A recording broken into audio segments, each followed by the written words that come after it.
قرآن مجید کی روشنی میں رزق کی تلاش۔ میرے عزیز، کائنات میں جو کچھ بھی ہوتا ہے اللہ کے حکم سے اور اس واحد اللہ شریک کی مرضی سے ہوتا ہے۔ چنانچہ ارشاد ربانی ہے وَمَا تَشَاءُونَ إِلَّا أَن يَشَاءَ اللَّهُ رَبُّ العالمین، سورہ تکویر۔ اور تم بدون خدائے رب العالمین کے چاہے کچھ نہیں چاہ سکتے ہو۔ اور ایک جگہ ارشاد ربانی ہے وَمَا تَسْقُطُ مِن وَرَقَةٍ إِلَّا يَعْلَمُهَا، سورہ انعام۔ درخت کا ایک پتا بھی میری مرضی کے بغیر نہیں گرتا۔ معلوم ہوا کہ رزق صرف اور صرف اللہ ہی کے حکم سے، اس کی مرضی سے ملتا ہے۔ بعض لوگ انگوٹھا چھاپ ہوتے ہیں مگر کروڑوں کے مالک ہوتے ہیں۔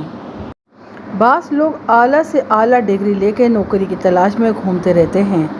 لہٰذا یاد رکھیے، اگر اللہ سے دوستی ہو گئی تو وہ بھی ہمیں بغیر مانگے دیتا رہے گا، کیونکہ اس کا قانون ہے کہ وہ اپنے دوستوں کا خیال دشمنوں سے زیادہ رکھتا ہے۔ آپ اللہ کی چاہت میں زندگی گزاریں اور آپ کے رزق میں تنگی ہو جائے، ایسا ہو ہی نہیں سکتا، بلکہ گناہوں سے بچنے پر تو اللہ تعالیٰ نے رزق کی کثرت کا وعدہ کر رکھا ہے۔ یاد رکھیے، خوب یاد رکھیے۔ رزق کا مدار عقل اور کثرت اسباب معاش پر نہیں، چنانچہ مشاہدات اس امر کو بتاتے ہیں کہ ایک شخص ایک ہی تجارت سے غنی اور بڑا مالدار ہو جاتا ہے اور دوسرا شخص متعدد تجارتوں پہ ہاتھ مارنے کے باوجود مقروض و پریشان رہتا ہے۔ اور یہ بھی دیکھا جاتا ہے کہ بہت سے اہل عقل و فاقہ میں مبتلا رہتے ہیں اور بہت سے کم عقل و بے وقوف لکھ پتی ہیں۔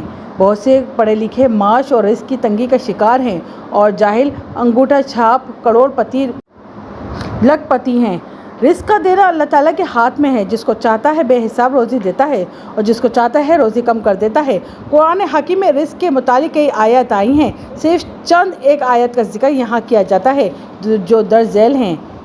ترجمہ: کیا ان کو معلوم نہیں کہ اللہ تعالیٰ جس کو چاہے زیادہ روزی دیتا ہے اور جس کو چاہے کم؟ سوئم رزق اللہ کے پاس سے تلاش کرو، اس کی عبادت کرو، اس کا شکر کرو۔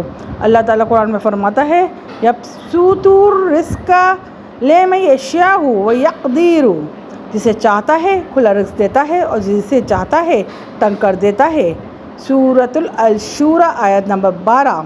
پھر یہی بات سورہ القصص میں ملتی ہے جب قارون کو اس کے فقر و تکبر کی وجہ سے زمین میں دھسا دیا گیا تو جو لوگ پہلے اس کی شان و شوکت سے متاثر ہونے کے باعث اس جیسا بننے کی تمنا کر رہے تھے، اب اس کا انجام دیکھ کے کہہ اٹھے وَيَكَانَ اللَّهُ يَبْسُطُ الرِّزْقَ لِمَن يَشَاءُ مِنْ عِبَادِهِ وَيَقْدِرُ۔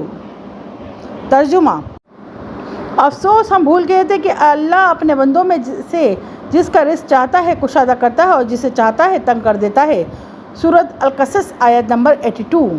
گویا کہ اللہ تعالیٰ مذکورہ آیت میں ہم سے یہ کہہ رہا ہے کہ میرے بندو، رزق کے خزانے صرف اور صرف میرے ہی ہاتھ میں ہیں، میرے علاوہ کون ہے جو تمہیں رزق دے؟ لہٰذا اگر تم نے میری فرما برداری کی، میری چاہت پر زندگی گزاری، تو میں تمہارے لیے رزق کے دروازے کھول دوں گا۔